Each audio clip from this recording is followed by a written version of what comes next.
This podcast needs an enema. Welcome to the Bladtcast. Talking again, the Batman. I am the Bladtman, and excited to have a second conversation here about the Batman with two great friends of the Bladtcast and the Bladtcast Network. For our video listeners, right below me in the center square, Jim J. Bullock. Hello. It was a little Paul Lynn. I don't remember what he sounded like. What's the difference? Like honestly, he was in the center square for the same reason. Of course, we have the Riddler on the roof, our friend Eric Connor, Count Eric Connor. Eric, welcome to Bat Talk. And Ragjng Rhino himself, John Nolan. John, welcome back. You were just on a couple weeks ago to talk Peacemaker. Yeah. Good to be back. Yeah, and there's more DC content, although as we found out since I saw the movie, most of the rest of the DC content for this year got kicked to next year. Yeah, and one actually got moved up. Shazam got moved up. Yeah, right. Shazam got moved up. Yeah. Black But Adam. before young Will Sterling and I saw the movie, there was this very proud trailer about all the DC excitement coming to us in 2022. Yeah. Flashpoint, Black Adam, and Aquaman 2. Yeah. Also known as Aquaman Book of Shadows or Aquaman 2 Electric Boogaloo, whichever you Aquaman prefer. Earl, actually, Yeah. would be my choice. Aquaman. And none of those movies will be coming out in 2022. They all moved. And I think for Flashpoint, or it's just called The Flash, I think the sheer number of visual effects, they just don't have the time to finish it. So By the way, on that, okay, so they're moving Shazam up, right? So Yeah. Shazam is now coming out in December. And the reason they gave, as you just mentioned, right, was that they need more time for the effects. The effects have been affected by COVID, which, by the way, totally that's believable. But then that they moved Shazam up tells me they don't give a crap about the effects on that movie. You mean in Shazam? Shazam, I'm sorry, yeah. So Shazam Shazammer is going to be. I'm a little nervous to see what those effects are going to look like now. And I forgot because I haven't seen it in a while, but Shazam is the one where Shaq is a genie, right? I mean, that's what that movie is. So, and I think we need a sequel to that. Now, Shaq has already ruined one DC superhero in a movie. I don't need him to ruin another. Wait, what did Shaq ruin? Was it in fully embodied? I think that's what you mean. in Space Jam? No, Steel. Oh. Yeah. Oh boy, I did forget about that. Yeah. Still not the worst DC movie ever made, though. That's not the worst DC movie ever made. Is the worst DC movie ever made Superman 4: The Quest for Peace? It's not. When is it? Not in my opinion. Not even Batman and Robin. No. The worst superhero movie is Return of Swamp Thing. Not the OG Swamp Thing. No, Right? It's a good B movie. Yeah. No, the first Swamp Thing I remember seeing on HBO very often, and I think that I watched it as often as I did because I remember some boob being in it, and that was a big reason why I was like, "Well, Swamp Thing's on, so I guess I'm watching it." Yeah, the original Swamp Thing, that had Adrian Barbeau, so you know. Yeah, What, John? You remember who was in the sequel? Heather Locklear. Yes. And they very, very poorly attempted to redo the Alan Moore sequence, from the comic book where they kind of meld, minds together, and it was just, oh God, it's atrocious. Yeah. In the chat, Ivan Soto says Catwoman is the worst DC movie. It's bad, but Return. That's a great nominee. That's a great nominee, but I challenge you to watch Return of the Swamp Thing and not agree with me. Yeah, and I love Zachary Levi. I wasn't bashing him. I was just pretending that Shaq was. Well, look, here's the thing: clearing the deck, cleaning the slate for of DC product is only going to help Batman. But I mean, I think Warner Brothers is committed to putting all their movies on HBO Max within 45 days, and that seems fast. By the old model. It's I mean, you can still go see Spider-Man No Way Home in theaters, it's still there, and I think the Batman has legs, as they say, but or at least it has wings. Thank you very much. Thank you. But I want to talk a little bit about some of what went into the movie and some of the source material, because I feel that John is well versed in that stuff. But first, I always like to start with just big picture, overall thoughts. In our previous episode, Bladtcast 481, I talked a lot about my feelings, and I personally did not think it was insulting to say that this is solidly the 5th best Batman movie. I think that is, there's a bunch of them. And what I said, and what I've said repeatedly, is it would be in the conversation for best Batman movie if Christopher Nolan hadn't made 3 great Batman movies. Because it's like you could put it up against Batman 89, and I think Batman 89 would edge it out. At least it does for me. So, but it doesn't mean that I thought it wasn't good. I just, it's just all of a sudden everybody was like, this is the best thing I've ever seen. And I'm like, great. Eric, our friend Caitlin, was on with Will and I think she was a little disheartened that we didn't like it as much as she did. But I mean, we liked it, which just, it's like, maybe I love it, but I'm just not in love with it, if that makes sense. But let me ask you first, John, just overall thoughts on the Batman. I really liked it. I'm kind of debating, if you're talking about rankings, I'm not sure whether I want to place it 3rd or 4th. It's kind of in a battle right now with Batman 89. Batman Begins and Dark Knight. I mean, those two, just kind of go hand in hand with my favorite Batman movies. Because I mean, yeah, how can you deny Ledger's performance? But don't forget that Cillian Murphy was great as the Scarecrow in the first one too. Yeah, and we were talking about it in the previous episode. The fact that they went for Scarecrow, and I know Ra's al Ghul's in the first one, as Will was quick to point out, but going for Scarecrow and not, especially not going for Joker or Riddler or Penguin. I mean, I don't want to say that Scarecrow is an obscure villain, but he's a lesser known one. So that was a great choice. Riddler was a fantastic choice for this movie, for the tone of this movie, the way that they did him. I'm disappointed whenever he doesn't look like Frank Gorshin, but I can move on from that. What are your big picture thoughts, Mr. Connor? Well, I just do want to. Oh, I'm sorry. I meant to say, Mr. Connor. I forgot. Mr. Connor. Signed Epstein's mother. Go ahead. A million years ago, when I was like 12 or 13, Frank Gorshin was in a musical on the 20th century. And as a kid, I remember like the thrill of seeing him on stage, and the idea of like knowing who Frank Gorshin was, that idea of like old-timey performer. But that like him, Cesar Romero, I mean, all the Rogues Gallery were so wonderful back in the original days. So you do have this weird indelible impression that, believe it or not, Frank Gorshin, for me at least, still had. And look, there are pros to all 3 Catwomen from the 66 series. Lee Merriweather, Julie Newmar, and Eartha Kitt, as in a way, might be the most memorable because of the fact that I think she camped it up just a little bit more than everybody else. But anyway, go ahead. Back to your point, Eric. Yeah, and Jim Carrey's performance. I mean, Joel Schumacher's films, and the man's dead. Let him lie. But this one I thought, Batman. It really did remind me a lot of what I thought about Batman Begins, which is the idea of like, okay, like this is a pretty bold swing to say we're going to give you Batman. We're not going to give him the same sort of tone of previous Batmans. We're going to take away a lot of the toys, and we're going to say instead, you know what? No, this is like in the case of the Nolan trilogy, more like, it's his own swing at melding on something like The Godfather with Batman. And this one, film noir. And I thought on that end, like it was really effective as film noir. 3 hours effective. I don't know if I'd give it that, but the truth is, like, I think it was a really good, smart reboot. I think it's one that I would be so excited to see more of Pattinson, more of Paul Dano, more of Alfred. I mean, so they really gave us all a lot. It is sturdy. It's well built. Is it? And the Pantheon of Dark Knight, not for me either.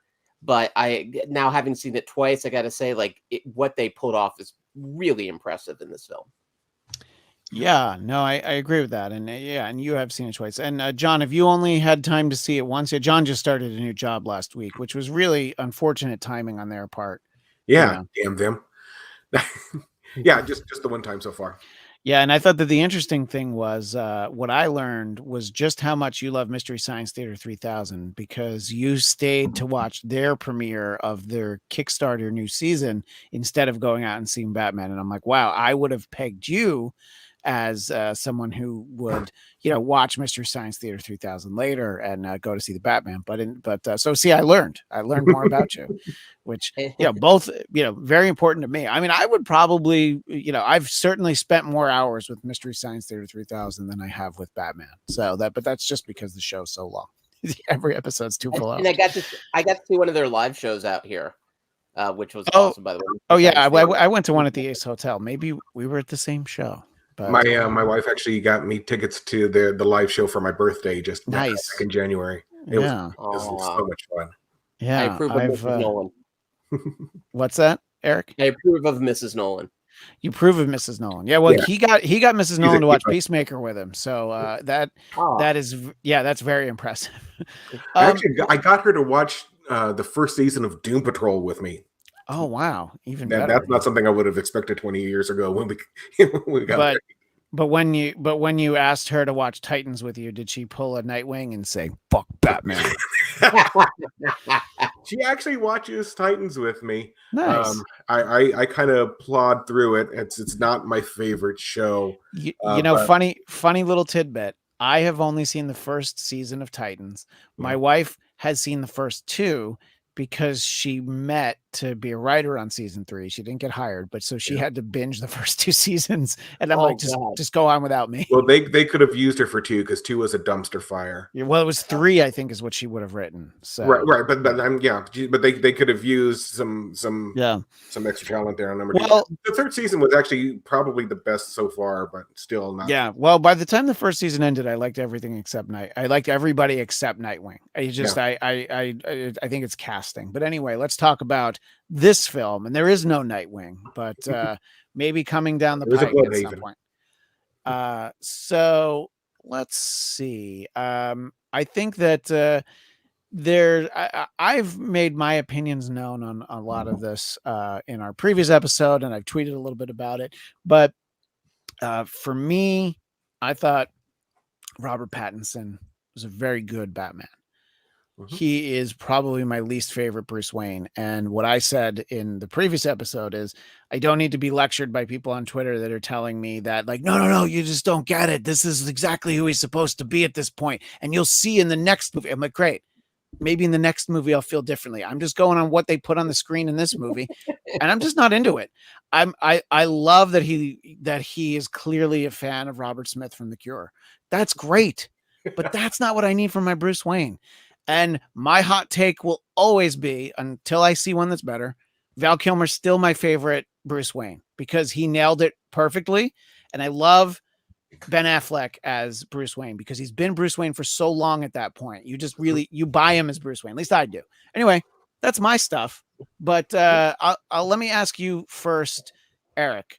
Let's talk Pattinson as Wayne, Pattinson as in Robert Pattinson, huh? Wow, that was how much? Nothing. Literally nothing. It took 2 days to put that together, the perfect line, and you found it. I'm very proud of you, buddy. So Pattinson. I'll agree in that I think he was a great Batman. I might have preferred this Batman to the Dark Knight trilogy Batman, I have to say. Like, in terms of just the Batman that like I grew up reading in comics. But as far as Bruce Wayne, I don't know if I'll put it on him. I'll put it on the script, where really they've in terms of written him like he's this morose, emo, Robert Smith loving, young guy who's lost. And I think it was a good. I get the choice. It's one of those like you don't get it. It's like, well, of course. First of all, yes, you get it. You have an opinion that is not theirs. But I do wish they had some more colors to Bruce Wayne. Because, I mean, Bruce Wayne is a fascinating character. Just like Tony Stark is a fascinating character, even before they put on the suits. And I think that's what that to me was maybe something that's a missed opportunity. That definitely in Nolan's trilogy, and even by the way, like I'll even say George Clooney's portrayal. That was the one bright spot in Batman and Robin, besides of course the nipples and the costumes, was like George Clooney seems like a dude who basically lives Bruce Wayne's life at that point. You know, he could get any starlet he wants. He's always handsome, always rich, always on camera. So I think like that. I'm fine with him not being a playboy, but I did think they could have gotten across a bit of, you know, his kind of like born privileged charm, which there's not much charm to this Bruce Wayne. Back to you. Back to me. Yeah, no, I think that you know, that a lot of that echoes what I say. I do like this Batman, and I think that Christian Bale's Batman worked for me, but his and I'm not talking about like, you know, like Bruce Wayne sitting around the Batcave where, you know, the mask is kind of tucked back behind, you know, like Ken Griffey Jr. in batting practice. That's not what I'm talking about. It's like when he's being like Bruce Wayne. And Ivan said this a lot in the previous episode, but we never saw Bruce Wayne in this movie. He wasn't Bruce Wayne. He's really just Batman with his mask off, and that's not necessarily wrong. But you know, I don't disagree with that. And Eric will be back in a moment. He messaged me that he had to duck out. But let me get your thoughts, John. So Robert Pattinson as the Bat and as the Bruce. Yeah, I've got to agree with a lot of what you have both said. I did like him as Batman.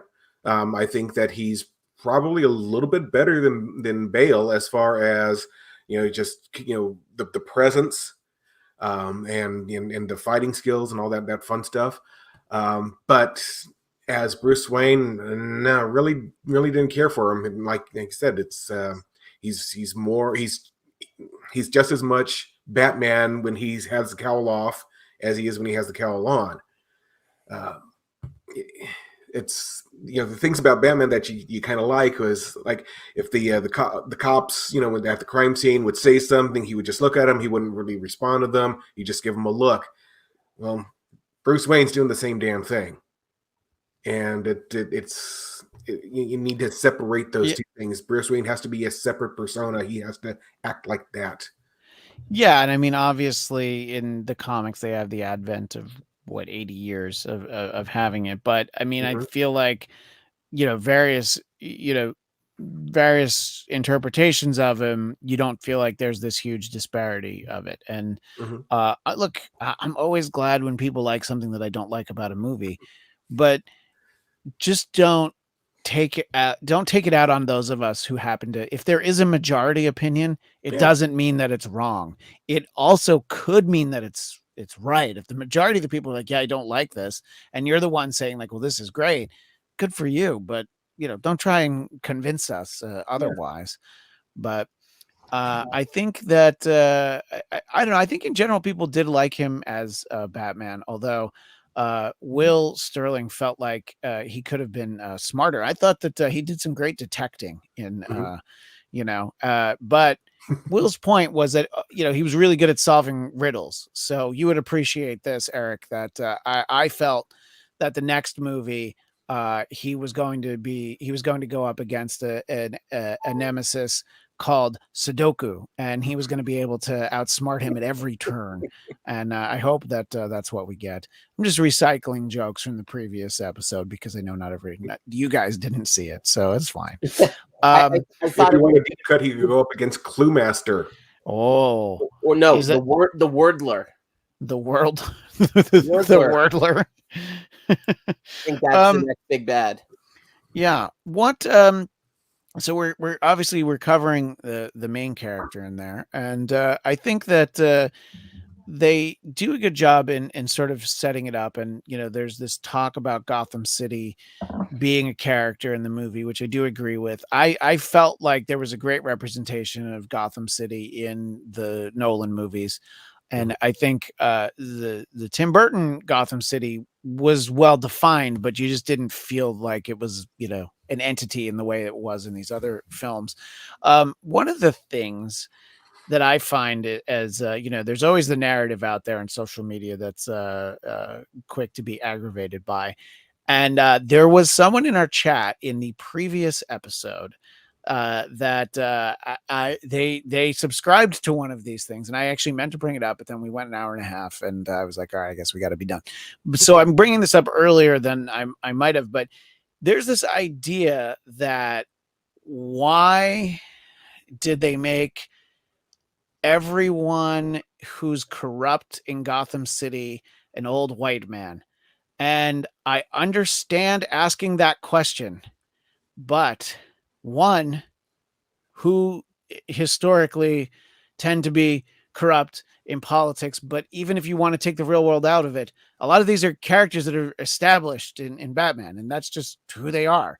So this is the one instance where that segment of the fan base would like for there to be gender or race reversals. They're like, no, these characters who are old white men should be something else, because then it'll make me feel better about what I believe.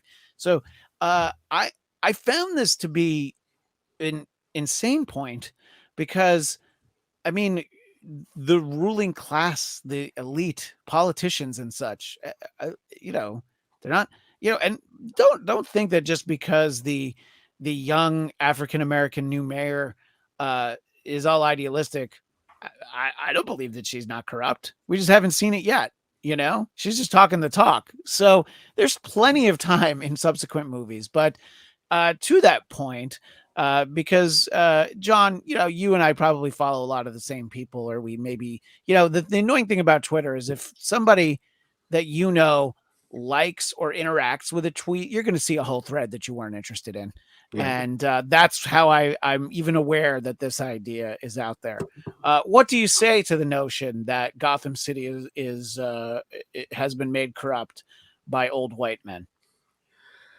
Let me see if I can put this as delicately as possible, so not to offend anybody. I don't fucking care. As long as it's a good story, I don't care, about any of the, color of the skin, sexuality, any of that, whether good guys or bad guys. As long as you give me a good story and you make the characters believable and give me something that I can get engrossed in, I don't care. Get over it. But these are people who clearly can't get over it. I know. But I know. And again, I'm just trying to be delicate, just expressing my opinion. So no, I know. Look, it's the same people that can't believe that there's a girl in the Star Wars movie. I get it. I'm with you. What would you say to this? And look here, our pal in here, Uvula Scrimshaw, said all old white men are corrupt. Oh no, that is not what I said. What I said was, if you were to do a USA Today style pie chart of corrupt politicians, they probably are. There's just more of an opportunity for old white men to be corrupt because of just the history, when the only people who could be politicians were old white men. That's basically, it's a little bit before our lifetime, but not that much. Not really. That's all I'm saying. But what do you think about all of this, Eric? Sorry, I was trying to catch up on the chat, and I realized I should have given the floor to you before I catch up on the chat. The gentleman from Delaware has the floor. Yes. Yeah, John. John has triggered me so deeply I can barely. Yeah. Oh gosh, and then the I'm a polarizing figure. Yeah, I know. Ivan, you watch enough of these shows. Yeah, no, we swear a lot. Ivan held me to task on this, and it's going to happen. Don't stop. It's funny. For me, the joke of this is I didn't think twice about it, and then I saw it again, and I didn't think 4 times about it. And in the end of it all, like, I'm buying into the reality of this. By the way, I do subscribe to Old White Men Weekly. And I'm representing, I would like to think, all old white men when I say, like, well, yeah, there's a lot of corrupt old white men. And you could watch Christian's other podcasts that talk about these things. It's not a new thought that, the people who come from old money look like old money. you know, and but if you could be new money like the three of us, it's that's obviously preferable. new loose change, more like it. Yeah, honestly, it didn't bother me at all. I didn't think about it all. I totally bought into the reality of these characters being these people, and really, by the way, again, the great casting goes so far beyond just the leads. Getting John Turturro, getting Peter Sarsgaard, who I adore. I think is an amazing performer. Like there was no role that was given a lesser bit of casting just because it was a smaller part. And I mean, the fact that like when I saw he was in it, I'm like, oh, is he playing like a young Falcone? And then he shows up and he's like not. And I'm like, wait, really? And he's in it for such a little bit of time. But my gosh, like having a legitimate actor in that role deepens the whole thing. Yeah. Yeah, great. Now, Eric, I know you ran off and got something. Would you like to share it with the class? What you went I don't to know go if the get? timing's perfect, but I don't know if the timing would ever not be perfect for this. Yeah, that's fine. So, John, this collection behind me, you could call it a man cave. You could call it my count cave, if you will. But it means occasionally, as people speak, I can pull out of like a rabbit in the hat some item of that represents what was described. What my wife would call junk or crap or a waste of space, or there's a lot of words she calls it. But what I call is treasure, because where else can you say, hey, here is a special Batman collector set in which he does the Batusi. Nice. Oh, he does the Batusi. That's fantastic. He used to play music, but unfortunately, that was many years ago and many presses ago. So you just have to imagine. You have to imagine the fire. Many years ago, and two less children ago.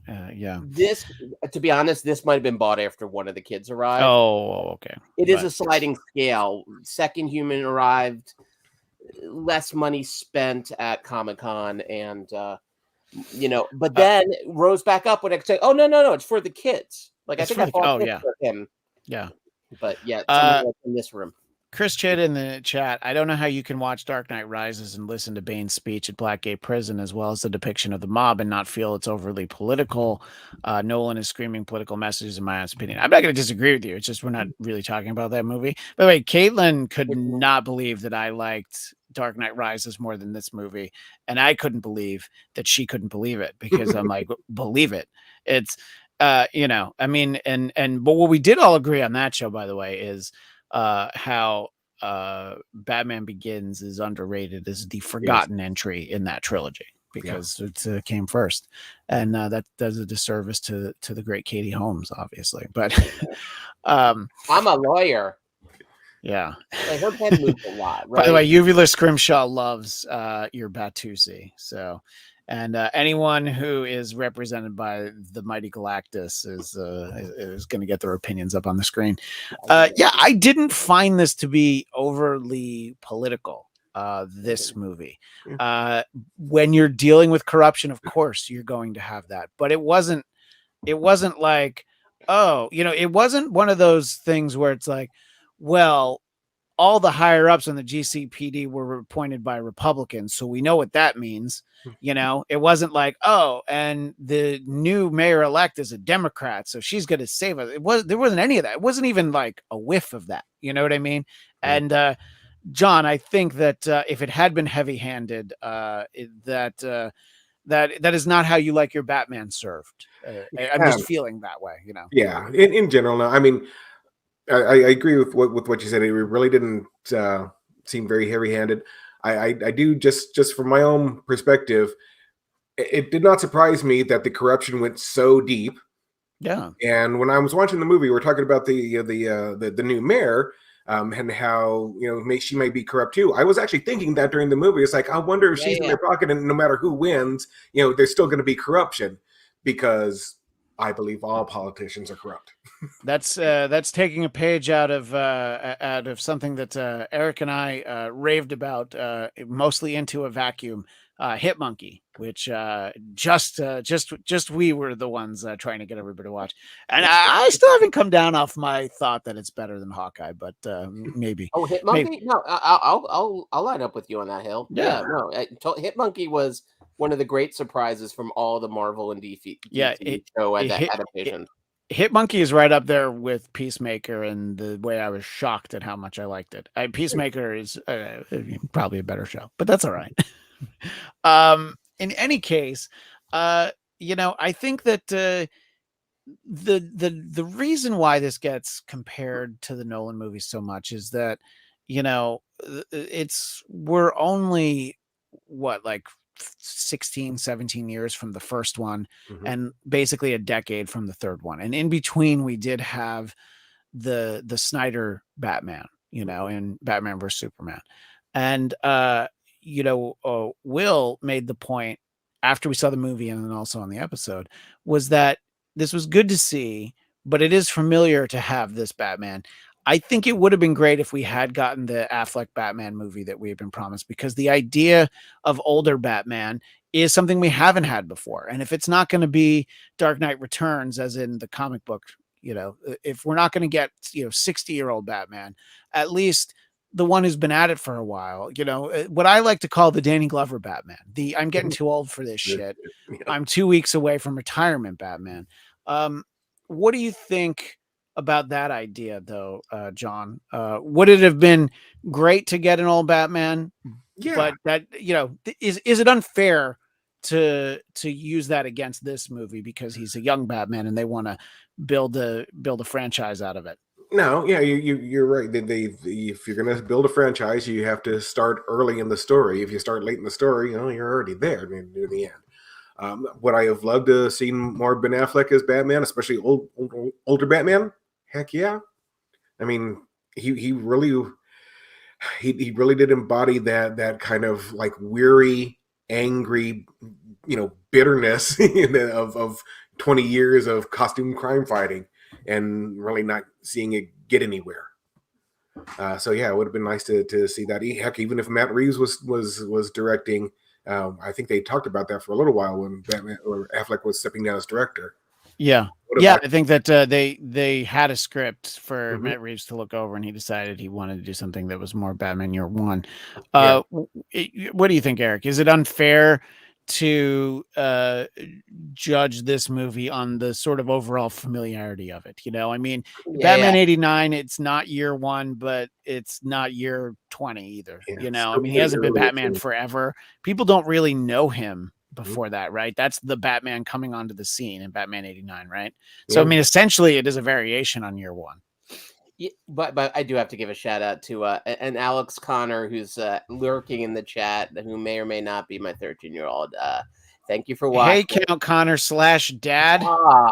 If they did the Batman by Ben Affleck, they can explore Robin. Well, you mean the Robin that the Joker clearly killed?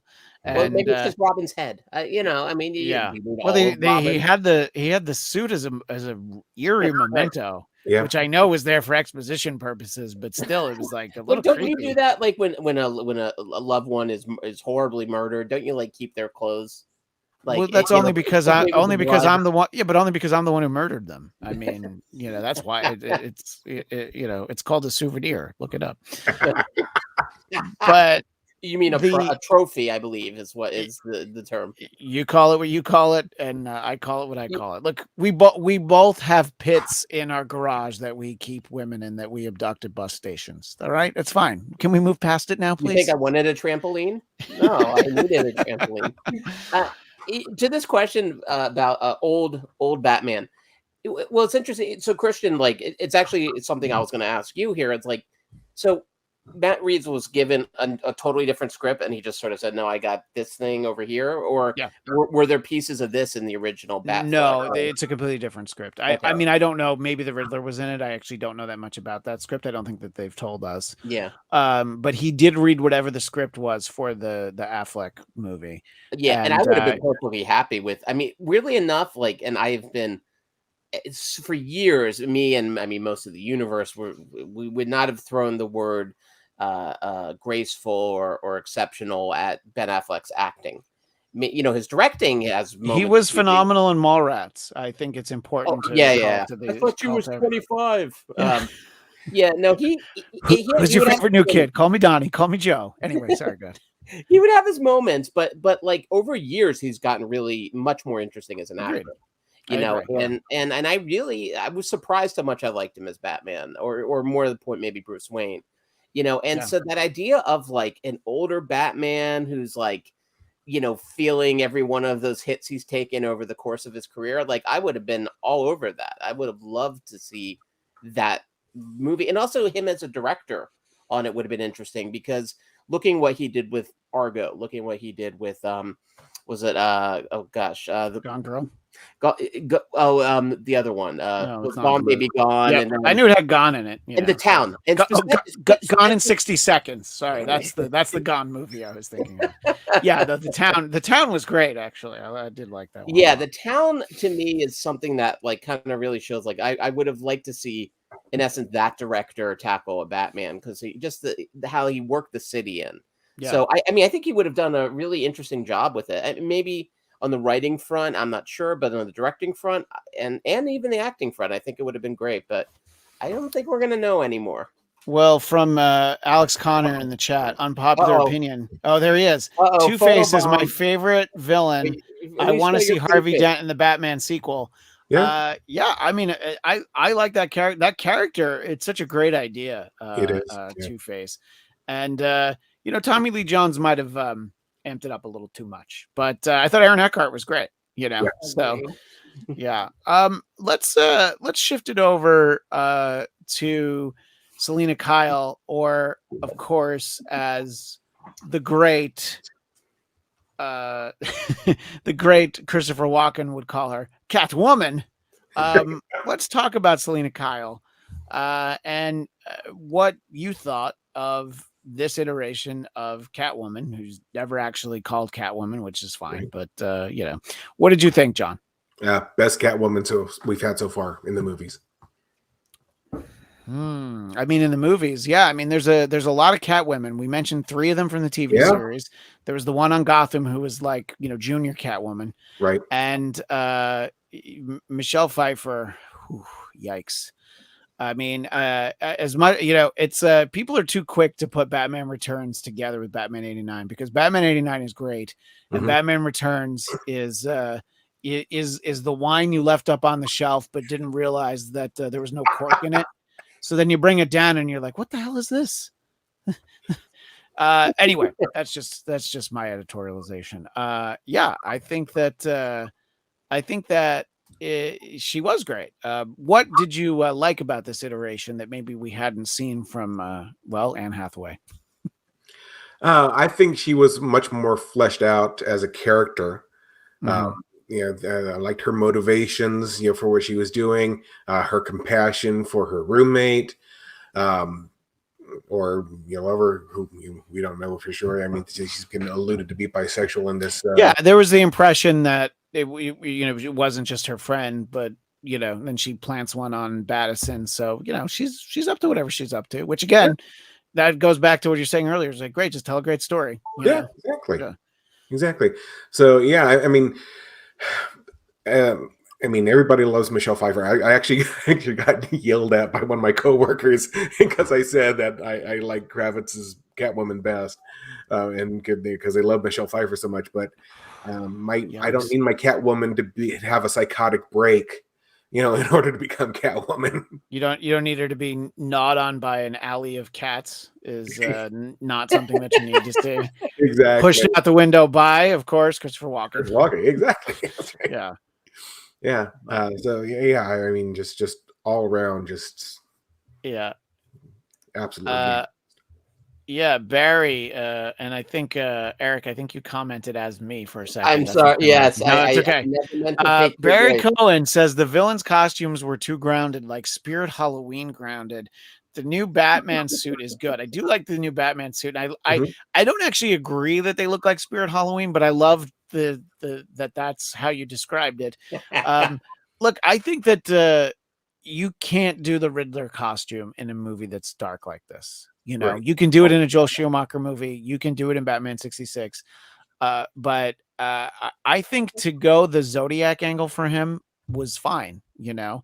But before we talk more about Riddler, I wanted to get your thoughts on Catwoman, Eric. She tries to blackmail me. I'll drop her out a higher window. In the meantime, I've got bigger fish to fry. One of the great speeches in the history of, I would say, not just cinema but art.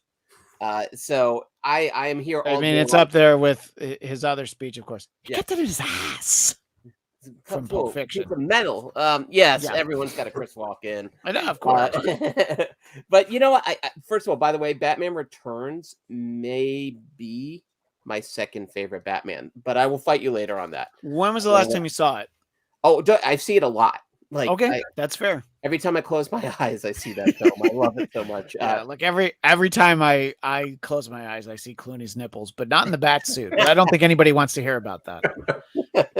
You know, he's invited me for a swim in Lake Como at his house, and there's all those lonely nights. Yeah, exactly. But anyway, back to your point about Catwoman. I have to admit, I mean, I have a complete bias though towards Michelle Pfeiffer's portrayal.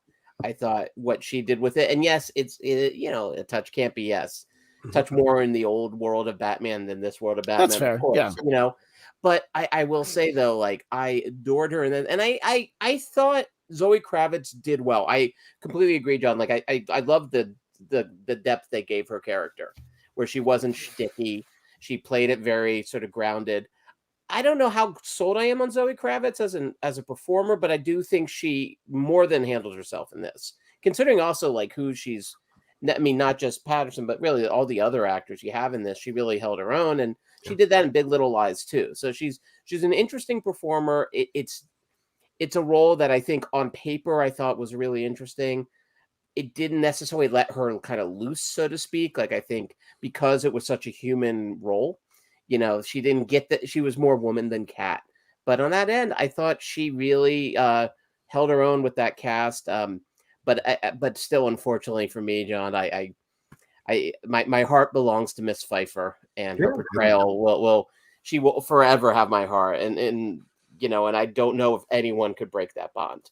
And please don't tell her I said this because I have enough lawyers coming after me. Yeah, no, you don't need to be you don't need a deposition for this. Yeah, I think that our friend Caitlin said that was just wondering why it looked like she was crying in every scene, and maybe it was just because it was raining for a week straight. But I did think she was good, and I think it is an interesting character. When done right, and we've had some. I didn't hate the Anne Hathaway version. I just think that there was more to it in this one. The only thing about, and I said this last time, the thing about the Anne Hathaway Catwoman is that I just don't believe that this is who Bruce would throw it all away for and go off with is her. Like that Catwoman, not just a Catwoman. Like, I could see him running off with Zoe Kravitz, but obviously this is, year one. You're not going to run away with anybody. Let's see. So Alex Connor says my favorite Batman movie is The Batman. So he, I think, agrees with Caitlin because Caitlin saw it again actually yesterday after we recorded the show, and then she was convinced. She's just like, yeah, she thought about it. But Alex also wants to know. He's the fourth co-host of this. What was your favorite scene in The Batman? Him and my Aussie Shepherd back there. Some people like the car chase, which a car chase is very rarely going to be my favorite scene in a movie. And I did mention that I found it infuriating that I said it was 4 times, but I've been corrected 3 times. Penguin says, "Get out of the way." And I'm just like, all right, just have him don't say anything. Just don't talk. It's fine. You don't have to say something. But I don't know actually what my favorite scene was. I love the question. But do you have something that comes to mind, John? And maybe it doesn't have to be your absolute most favorite, but was it something that, like, while you were watching, like, oh, wow, this is great? Yeah, the first thing that came to mind was actually the opening scene with the mayor watching the television, and all of a sudden you see Riddler in the background, just dead, not doing anything, not saying anything, just watching. And the mayor keeps going about, talking on the phone, watching, and the whole thing never ever notices in there, and by the time Riddler even says something, he's already on his way to to hitting him in the back of the head. Yeah, that was like one of the things that we talked about earlier that I did think was great was sort of the opening sequence where you see and this is the useful narration that we get. the bat signal being sort of more than a symbol of just we need Batman's help. It's more like, hey, remember this guy is here, and everybody's kind of, you know, terrified of him. The fact that the guy that he saves is like, don't hurt me. It really does a great job in setting the tone for the whole movie. So I don't even know that that's my favorite scene, but I think it's a great way to start this story. What jumps out for you, Eric, as a favorite, since your own flesh and blood was the one to ask? I figure the least you should do is answer it. Yeah, you know, and of course I'll keep it short because I could also just go. Yeah, just go tell him. Yeah. Tell him. But and by the way, so now also my Australian Shepherd is here. So really, I'm just waiting for my wife and maybe one of my cousins. Well, I hope the neighbors come over. Robertson. Yeah. It's becoming like a Three's Company episode or something. So that means that Mr. Furley is going to mishear something through the pipes, right? And he's going to come upstairs the camera and try and evict you. You know, for me, having, you know, with the second time, sort of cemented it for me. The scene when he wakes up in the police station and like he's like fighting all the cops, and then that great moment with Gordon. I mean, you know, give me Jeffrey Wright all day long. Love that dude. And then his escape, because that was a moment that was really like, I realized as I'm watching again, it was so thrilling seeing him finally kind of go full bat, you know, like run up, you know, shoot the grappling hook, go flying up the stairs, you know, going to the edge. And then, by the way, a moment that I really loved was when he almost falls off the edge and he's nervous. And I'm like, that's great. Like, that's something you don't see much with Batman, is like fear. And then, of course, his suit and how that played out. So that whole scene, I just thought was really like when, in some ways, like the movie, no pun intended, really flew, you know, and it kind of brought it up to the next gear. Let's bring it back to the Riddler, John, and you know the idea that you know, Matt Reeves has said. I didn't realize that he directly said that both the film Zodiac and Seven were you know, influences in this, because it's very clear, especially like the scene when they're going through his apartment is very reminiscent of Seven for me. Mm-hmm. But just sort of the tone in how this Riddler handles himself. What did you think of this? And has there been sort of this version, you know, a similar version to the Riddler in the comics? You know, this version of the Riddler, I mean, has there been something similar to this? Because all I know is Frank Gorshin and Jim Carrey. That's really all I've had. Oh, and the one on Gotham, who I thought in the early seasons, I thought was actually a very interesting sort of conceit. By the way, and I know I'm in the middle of asking a question. The fact that his name was not Edward Nygma, I thank you. Thank you for, you know, for not having that be his name. If it had been one of like 3 fake IDs, that would have been fine. But then they didn't even have it be one of his fake IDs. It's just like, it's just not his name. It's fine. It doesn't, you know, very clever in 1941 or 42, whatever. But we didn't need that. What did you think of this Riddler? And is there source material that lends itself to sort of this kind of version of him? I cannot think of any offhand. No, he's been, you know, the kind of the clue master, you know, just you know, making Batman, you know, follow the clues. He's been, you know, kind of, you know, a little psychotic, but never to this extent that I can recall. I'm sure there's probably people that can let me know if I'm wrong. Well, Ivan says that Telltale Riddler is very much like this one. I don't know that Riddler at all. Is that something that sounds familiar to you? No, that's not one that I'm familiar with. Okay. Yeah. That maybe that's one of Ivan's neighbors, and he's the you know, but so then what did you think of sort of this, you know, I mean, look, he's not the darkest character in the Dark Knight's Rogues Gallery, but this version of him definitely gives the Joker a run for his money. Yes, absolutely. I was thinking the exact same thing, and I really was just completely enthralled with the character, with the actor's performance. I absolutely loved it. You mentioned earlier the Zodiac Killer, the inspiration. I was reading, I forgot what I was reading, but something was, they were talking that Matt Reeves was actually reading a book called Mindhunter when he, you know, got the idea to use the Zodiac Killer. That is right, and I think there's a Netflix series based on that. Exactly. So, which I haven't seen, but it's actually one of my all-time, actually my absolutely favorite nonfiction book that I've ever read. It is so good. Is Mindhunter? Mindhunter, the Netflix series is based on that. I mean, my favorite nonfiction book is the Bible, but you know what? Whatever, man. Whatever works for you. You know, hey, I'm just gonna say. Thank you for laughing at that. But yeah, no, but so but yeah, I mean, I don't know. I like my fake serial killers more than the real ones because it's a little too creepy. But I do appreciate sort of the level that went into this, into the development of this character.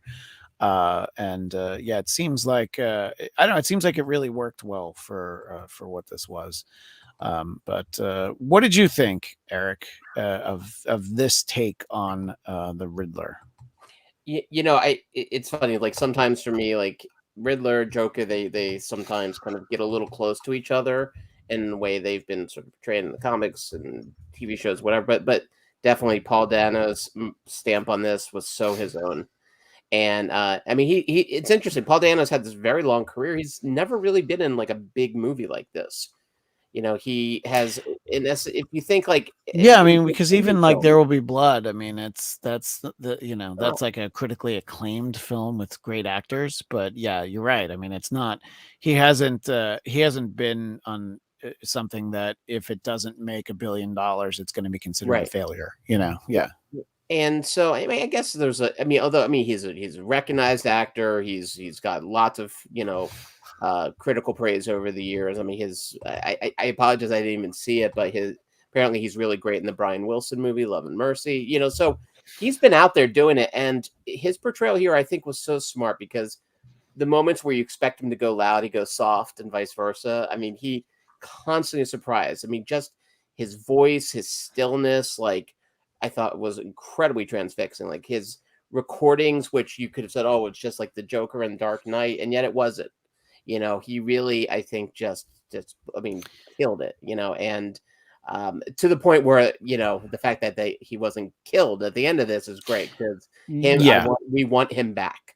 Yeah, and I think that one of the things that I talked about last time was there's the specific video where he's like thanking his followers, his Q compatriots, if you will, and he's basically like any YouTuber, like, hey, bud, just smash that like button, subscribe. You know what I mean? And he's doing that, and it's funny to see sort of the different versions. I did find when he's in the interrogation room by himself talking to Batman through the glass, I did find that I was a little distracted by how much he went for it, to the extent that in my theater people were laughing at some of the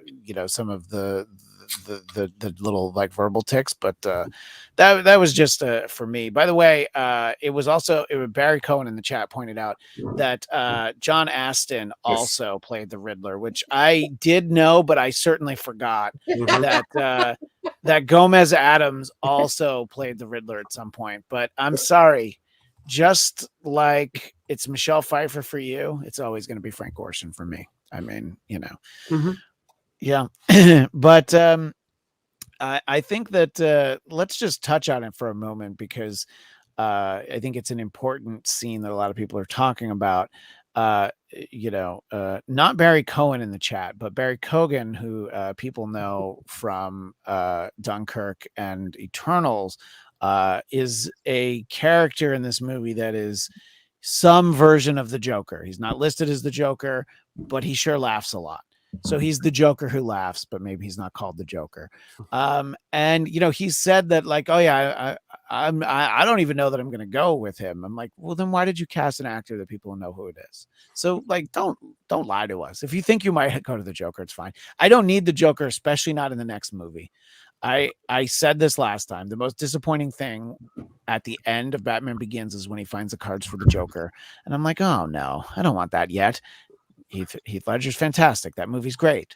Mm-hmm. I'm wrong, but it feels a little soon to go to Joker, especially because we had a whole Joker movie. What do you think? Let me ask you first, John, because looks like Eric is trying to land some planes there in his room. But I was seeing. Are you bringing in like an airplane or something? Or you know what?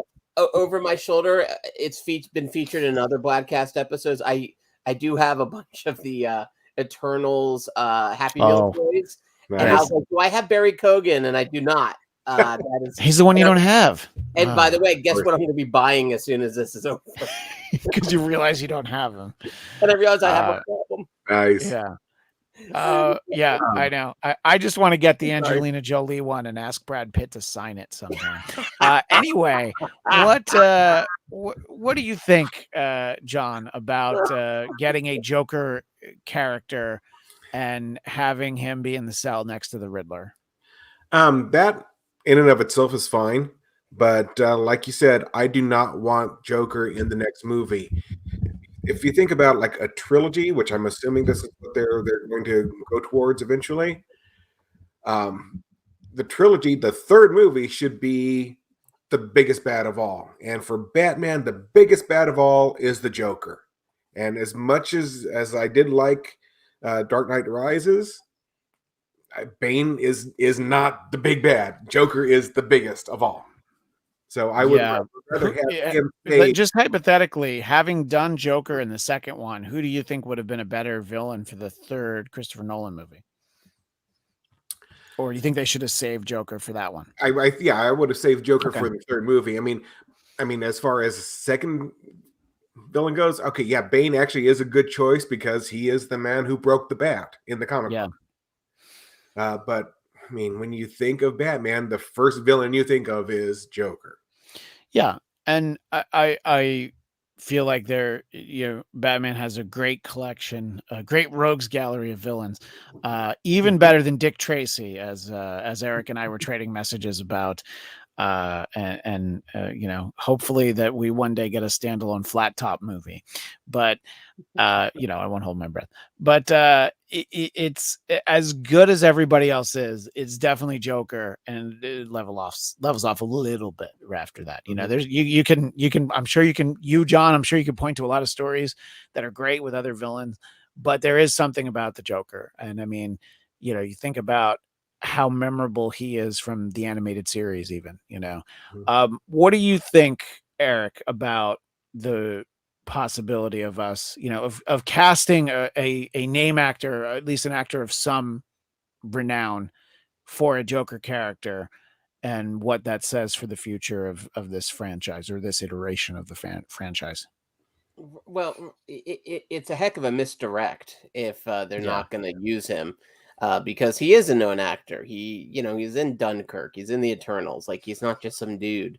I completely agree, John. I think like we've had so many Jokers, right? Zach Galifianakis played a freaking Joker, for God's sakes. Like, we've had plenty of Jokers, and of course, like, we have another Joaquin Phoenix Joker movie at some point. So I think I would dare say, as wonderful as he is, as wonderful as Heath Ledger was, like, we're sort of Jokered out. And there are so many. I mean, like Batman, Spider-Man. Are there any characters in the DC and Marvel universe that have better villains than those two? No. And so, in essence, like, what they're doing is they're basically painting themselves into a corner. But it's like, oh no, it's going to be Joker. It's like, and I think they're being smart about it. Like, maybe not. I agree. I would wait on the Joker. Let the paint freaking dry on the most recent Jokers and go and find a villain we haven't seen yet. Like, there are such great Batman stories out there, that they could, be inspired by. And I would love to see a villain that has not made it over to the big budget Batman yet. There's plenty to choose from. And I think the second movie would be a better movie for it. Yeah, I agree. But if they are going to have the Joker in it, they should obviously call it The Joker's Wild, is probably the only thing that you could actually call that movie. Just a little. I just wanted to have a moment of it. But the best thing was I got that reference. That's of course, yeah. Look, we're all of similar immediate audience, just maybe not the ones over there. We're all of similar ages. We're all born in the 70s, I assume, unless I'm giving you. No, I know when you bought your first comic. You might even, yeah. I just turned 50, so yeah. Congratulations, by the way. Yeah. So yeah, I mean, I think that it's interesting, and I guess I talked about this last time. I guess there were 2 scenes with that character, and he cut one of them, and he had done test screenings where neither of them were in there, and then he put this one back in because he felt like it helped. But I don't know. I think it'll be interesting to see. I think in general, I mean, look, Barry's not wrong. I mean, if we want to get Egghead in there, maybe. And look, I honestly don't think you. And I know they did him on Gotham, but I don't think you can ever do Mr. Freeze again because of Arnold. I really don't think you can do it. I feel like you can't. But I mean, I guess you can. But I'm not sure it would work in this universe. No, well, yeah, no, right. Not in this universe. Yeah, I think you need to do like a Schumacher verse if you want to have that kind. But you could, I mean, you could definitely do Poison Ivy. There are characters you can do. Yeah, Poison Ivy would be pretty good. One thing we didn't touch on at all last time that I wanted to see what you guys think: does Robin work in this universe? Can it in this Matt Reeves verse? Because Nolan very clearly didn't use him, and I know he sets up Joseph Gordon-Levitt, but that's like the end, and you know what I mean. That's not part of those films. Right. Let me ask you first, Eric. Do you think that Robin could work, or is that really a character that fits better in like a Joel Schumacher or an animated interpretation of the character? No, I mean, I think Robin can work. I mean, you think in terms of like if there was an orphan that he took in and someone who's really been damaged, I think there's a version of it that actually could work kind of great in this universe. And obviously not the costume that we've all come to love and mock over the years, but really like someone who has some skills, who's maybe survived by fighting, survived by always having to like get in and out of one trap or another. That could really work. And especially for him, as a younger man, having to then himself almost act like a parental figure to someone else, I think could be really interesting drama too, and create a lot of great tension. I mean, there is that point of how that can ground Bruce to have somebody to look after, and sort of, think a little bit smarter about it. In terms of the reference to the old costume, it is shocking that Joker was able to kill someone who wore elf slippers. I don't know how he wasn't able to protect himself from that. And by the way, what just a horrible moment in our history as nerds that people spent money to vote for Death and Family and kill Robin. And I know that's Jason Todd, right? That's Jason Todd. Yes. They killed. So you could have spent this. Have him live. Just so you know. Well, good for you, because honestly, if I had voted, I probably would have been like, it would be kind of cool to see him. But yeah, you could spend the same 50 cents to save him and have him live, or to kill him. So I don't know. I mean, I guess that's just who we are. that's I don't know if it's the Robin we need, but it's the Robin we deserve, is the one that we have chosen to kill. What do you think about getting Robin in there? And I mean, if you have Robin, should he look like Nightwing and not like Burt Ward, John? Right. Actually, we're just talking about Jason Todd. And what you were saying there about having a kid who's had to fight his way through it, that's kind of Jason Todd. He lived on the streets. He actually, the reason why he became Robin is because Batman caught him trying to steal the tires off the Batmobile. So that's the kind of kid, the kind of moxie that actually might work in this kind of universe. I mean, I think that the character can work. I would assume that we would not see him in a second film. I think that they really want to give him more time, especially the way that they're setting up Bruce Wayne. I don't think he's ready to, look after a child, right. But if it were to happen, I hope Chris O'Donnell can still fit into the suit.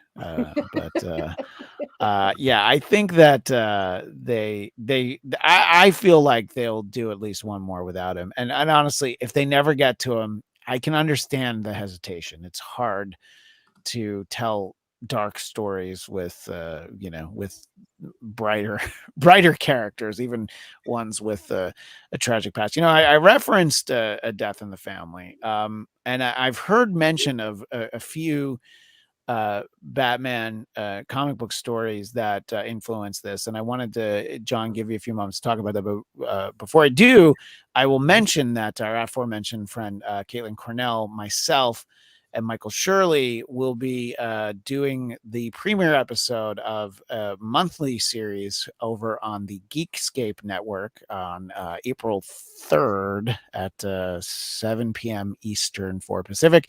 It'll be the Geekscape Book Club, where we're all reading something that we all know we should have read at some point in our life, but we're reading it for the first time. We will be doing Batman Year One.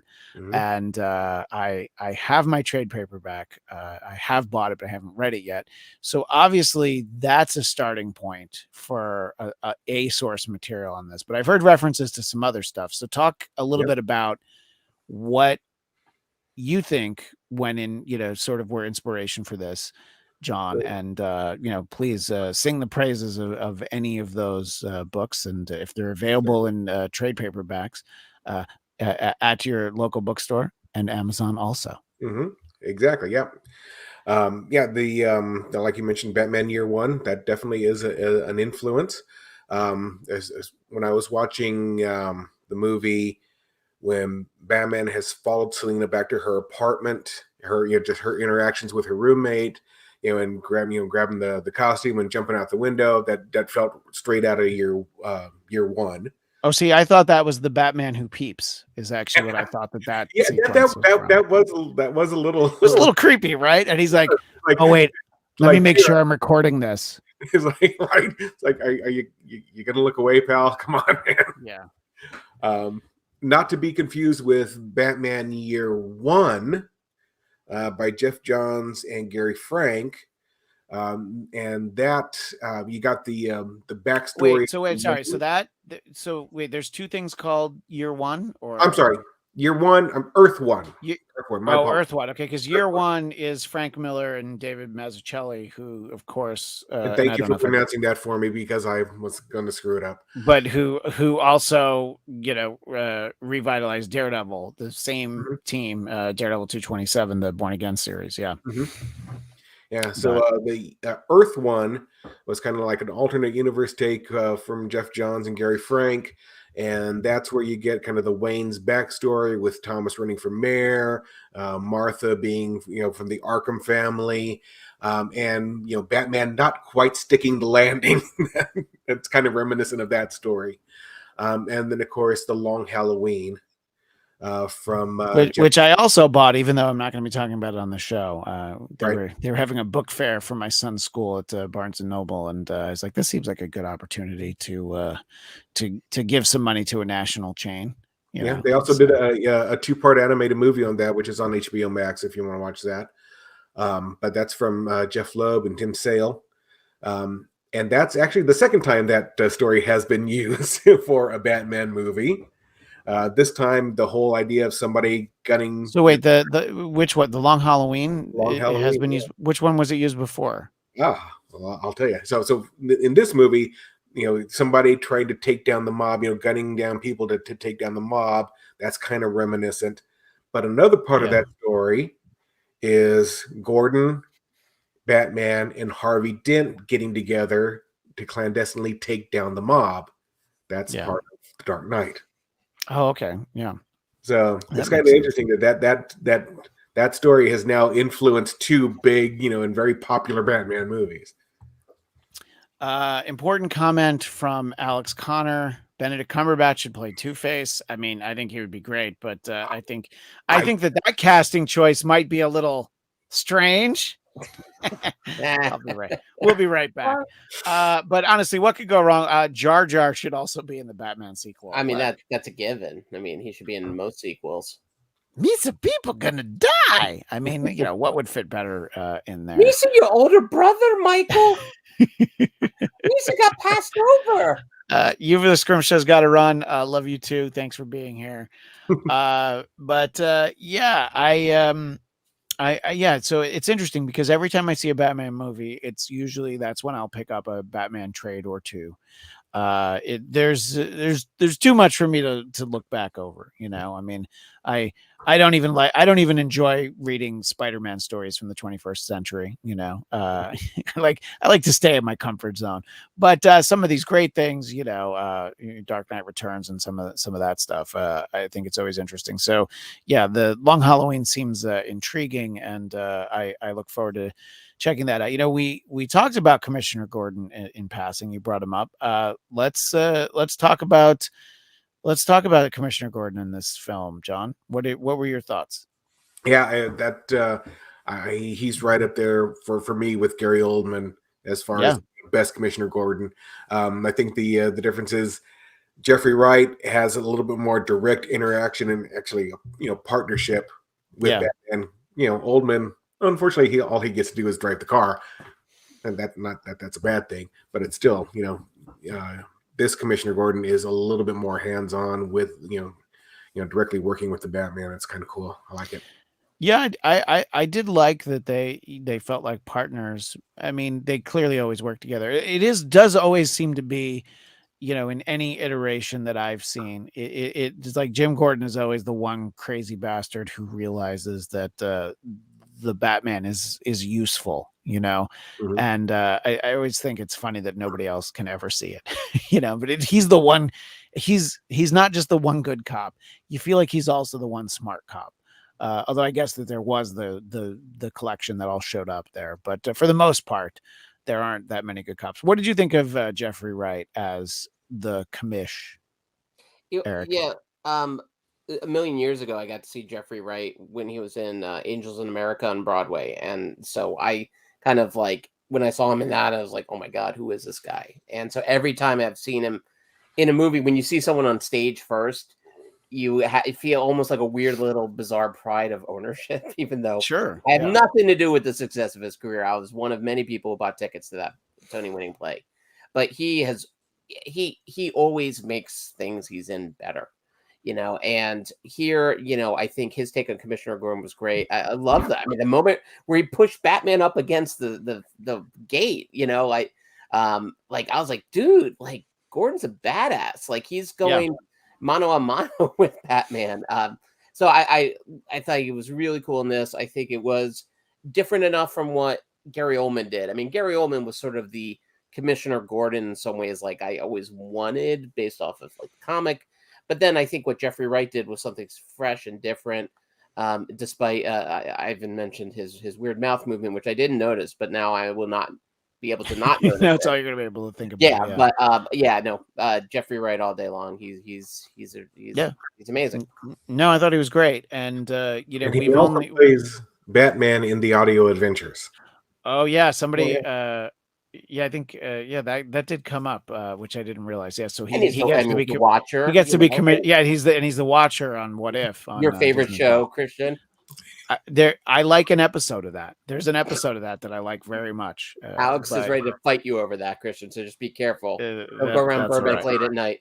Yeah, well, believe me, I would never go around Burbank late at night, especially because they're filming on my street tonight. So you know that when film crews are around, there's always a spot of trouble.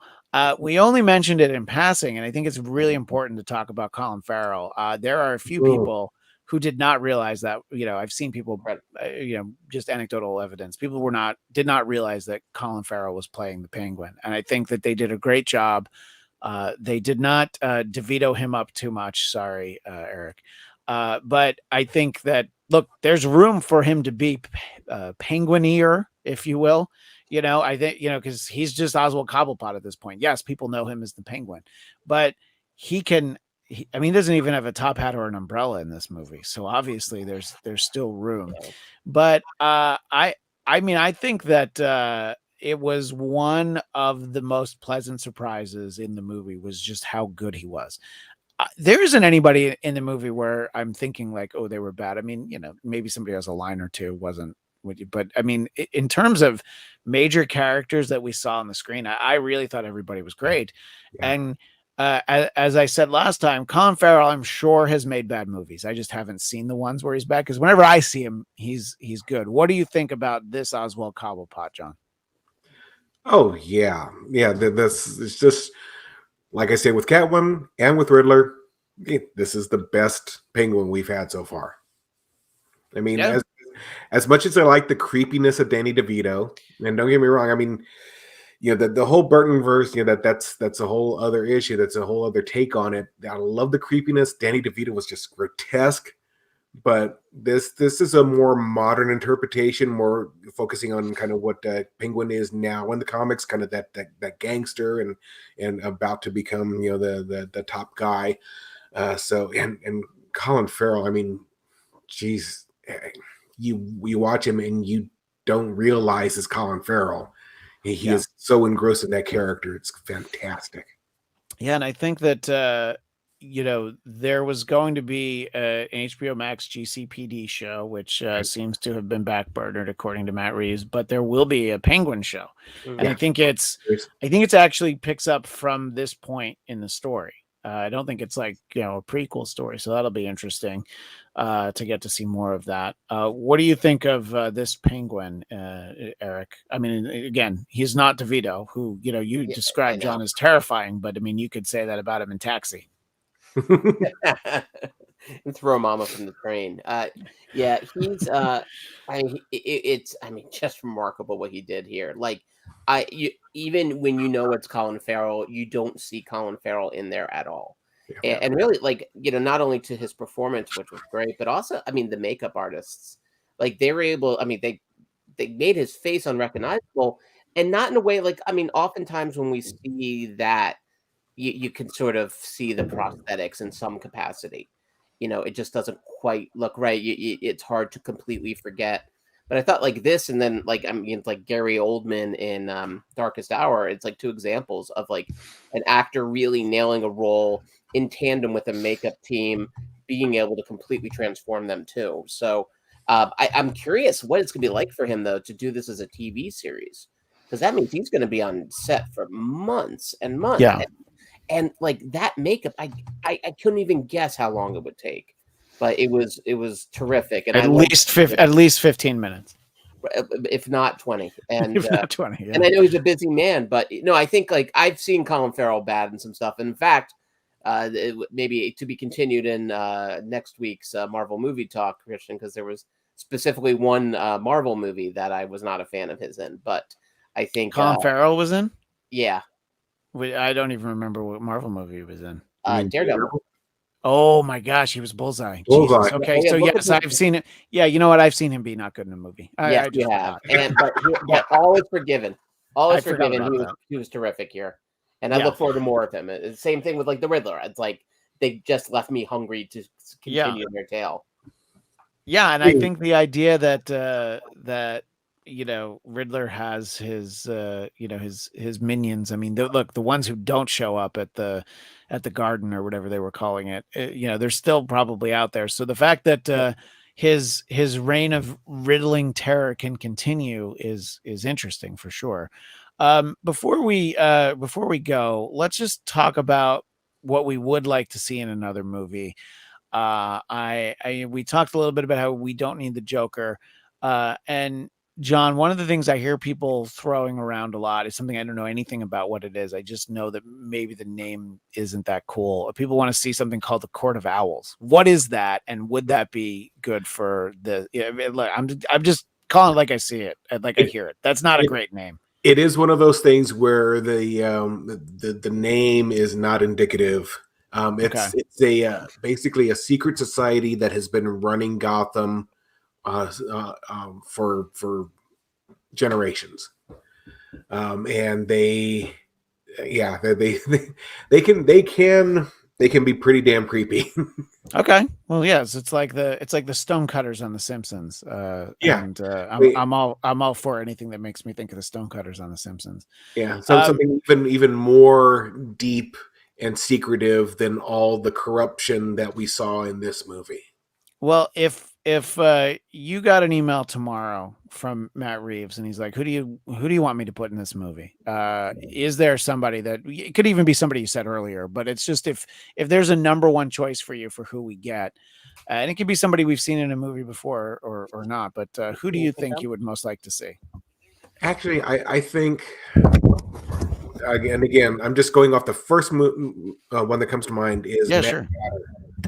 Oh, Mad Hatter. I think Jeff direct somebody. Yeah, I think either Jeff or Will said that they liked that was a character that they really liked on the animated series. Mhm. Do you think it would work live action in this kind of a movie to have Mad Hatter? I think if they can make Riddler work this way, they can make Mad Hatter work this way. Yeah, there's just the whole kind of mind control thing. I think it works. It's not too out there like a freeze gun. Where you're just a little bit too out there for this universe, and also it's a character that we haven't seen yet. We're not rehashing something that we that's no, I think that's a great point. What about the Connor family? What would the Connor family like to see in another Batman movie? Alice, what would you like to see? I would like to see Two-Face. Yeah. Like I said earlier, I'm just a big fan of Two-Face as a character, and I think a good origin would be the same thing they did with Joker in the Batman from 1989. Oh, to have him fall in a vat of but falling only half in the acid. Yeah, exactly. He gets pulled out. Yeah, which is like a caramel apple. Right, exactly. Which it's that's actually a comic book thing. That's how in the comic books he gets hit with a vial of acid. Yeah, but he turns away. Yeah, look, I think Two-Face would be great to see. He doesn't get to carry his own movie. Neither Tommy Lee Jones nor Aaron Eckhart. Two-Face was the main guy. So, Eric, I know you make most of your decisions there as a parent by flipping a coin, and whatever the coin says rules. So, I mean, you never heard about my third child for a reason. it could be bedtime. It could be bedtime in 5 minutes or in 4 hours. So we'll see what the coin says. What would you most like to see in a follow up to the Batman, Eric? Yeah, John, I think I need your help on this one. Was it Hush, the one where there was that other guy who was pretending to be Batman? Am I remembering it correct? Mm-hmm. And like Hugo Strange is in it, and like. That was and I remember reading that because a bunch of years ago, the rumor was that was going to be Dark Knight Rises. It was going to be Hush. It was going to be inspired by Hush. Sure.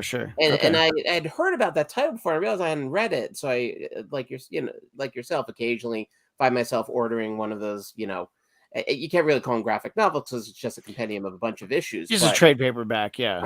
Right. Yeah. But Hush, I thought, was a really cool story. And feels like along the lines of what we're talking about. Someone else trying to act like Batman, but like much crueler. It's kind of an interesting thing. And the idea of a copycat could actually work nicely with the Riddler and his minions. And so that it feels like someplace they haven't really gone yet. Is aside from like a throwaway joke in Dark Knight with "I'm not wearing hockey pants," like in essence. They haven't gone there yet, and I feels like that was a really cool story, and I think Hugo Strange is fascinating. So, I think there's room enough for more than one Strange in the comic universe. That's true, but only two. So it's like double Highlander. There can be only two. Well, gentlemen, it was fun to talk about the movie, and look, you can like a movie and not say that it's the best one that's ever been made. I like a lot of movies in different franchises, but it doesn't mean that it's suddenly become the best one just because it's the newest one. I think Spider-Man No Way Home may have broken that mold a little bit, but it's tough because and the Christopher Nolan movies are so great, and it's really just if I have to apologize for liking them so much, so be it. This movie is still great, and I do want to see it again, but boy, do I think I'm going to wait. It's only at this point, it's like 39 days until it's on HBO Max. I don't know if I want to sit in the theater again. It'll take a little while. Take him. I'll take him. Okay, yeah. But definitely. I am interested in seeing it again. But more likely, I'll probably just read year one and Long Halloween. I'll get my Batman fix that way. Yeah. Well, John, if people want to find you and listen to the Ragjng Rhino podcast, how do they do those things? RagjingRhinoPodcast.com, and of course on Twitter at which direction is here we go. Like this, yeah. There we go. Ragjng Rhino Pod. And did you do a Batman episode of the Ragjng Rhino Pod, or do you Not plan yet? to? I think I'm going to put it out on the 15th because that will be the 12-year anniversary of the podcast. Okay. Good for you. I've only been doing the Bladtcast for 10 years. And actually, I think that, you know what, this is only year 9 because I started the beginning of 2013. But I do have 482 episodes, so there's that. But that's a great time. That's a great way to have a landmark. Eric Connor, other than finding you Wednesdays at 11 a.m. Pacific, 2 p.m. Eastern on Marvel Movie Talk right here on the Bladtcast Entertainment Network, where can people find you? Well, I'll be working on my adaptation of Bladtcast Year 2, which, as we all know, was a very dark year in the history of the Bladtcast. None of those episodes are available online. So there might be a reason for that. The world is a poorer place for it. So now that my son knocked over my microphone, this is him. I'm going to uncover his face. You can hang out with me at Count Eric Connor on Instagram and Facebook. My son is only 13, so I don't know, leave him alone. But if you need to say something, send a note to me, and I'll make sure he gets pass it along to him. He'll read it to him. Yeah, exactly. And if you want to find me, I'm on Twitter and Instagram at ChristianDMZ. Please subscribe to the Bladtcast YouTube channel, BLADTCAST. You will get this show, the titular Bladtcast. You will also get Marvel Movie Talk. You will also get Biden Time, which we do every other week at this point, mostly for my sanity. But we also have after shows for both Star Trek Discovery and Star Trek Picard. Star Trek Picard episode 2 we will be covering tomorrow night at the same time we started this show, 7 p.m. Pacific, 10 p.m. Eastern. So please join us for that. That is all the time we have for this week. But as well, that's the wrong show, so I can't say that. But as Chris Chada would say, good shows, fellas. Thanks. Thank you, everybody, and we will see you next time on the Bladtcast.